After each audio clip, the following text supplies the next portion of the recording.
My name is Susan Stevens and I write for Mills and Boon Modern, and I've been writing romance for 10 years.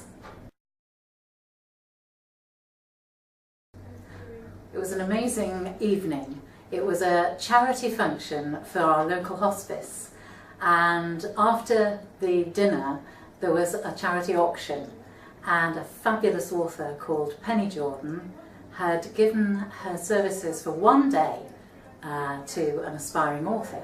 So my husband bought this lot for me, and it was to be an author for a day.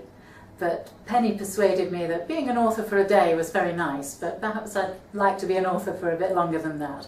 So she encouraged me to write romance, and with Penny's friendship and her support, that's what I started to do.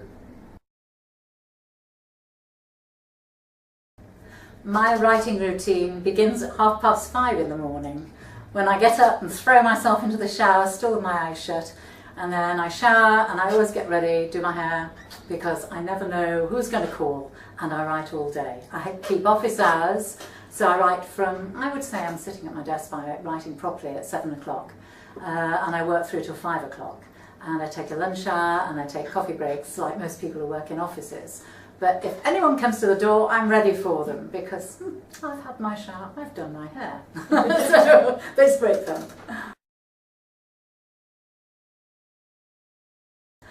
In November, my next book is going to be A Taste of the Untamed, and this is book 4 in my Acosta series, which is all about polo players, which I love because I love horses and I love hunky men on horseback.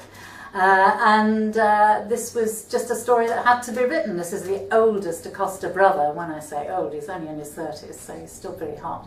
And actually, because he was so hard, I wanted a nice, gentle heroine for him. So this is a girl who actually goes blind, but she discovers her strength through her adversity, and she gives him quite a run for his money. The inspiration behind the book was actually my daughter's hen party, because we're all horsey people in our family, and she decided that her hen night had to be at the polo. So we all trooped down to Smith's Lawn and we watched a polo match, and I just sat there and I thought, oh, this is amazing, all these amazing men on their fabulous horses. So from that came 6 books actually, from that one day.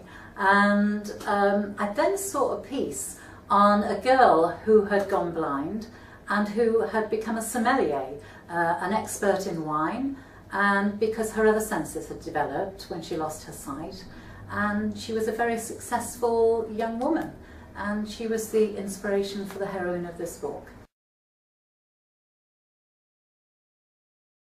2013 is an exciting year because it will be the last of the Acosta brothers, the polo players, taming the last Acosta, but it will also be the year when I start a new series, Fire and Ice, Norway, or let's say the Norwegian area and the desert. The combination will be called the Stavanger Diamonds, and it will involve sheikhs and Mediterranean men and Scandinavian women, and I think it's going to be a pretty hot series.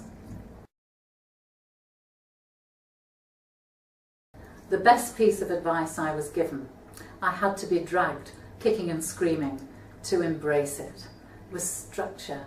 Because when I first started writing, anyone who suggested structure to me, I thought, well, how can you? Because you've just got to let a story flow. But what I didn't realise was all the balance in a story. It has to be the right balance and at the right time. And as soon as I put structure in, I suddenly found, ding, the light went on, and I could write better books faster. So I would say structure, and the other thing I would say is discipline. You can't just stab at a book and then forget about it. You've really got to be disciplined, and you've really got to keep at it. Bum glue. That's my advice.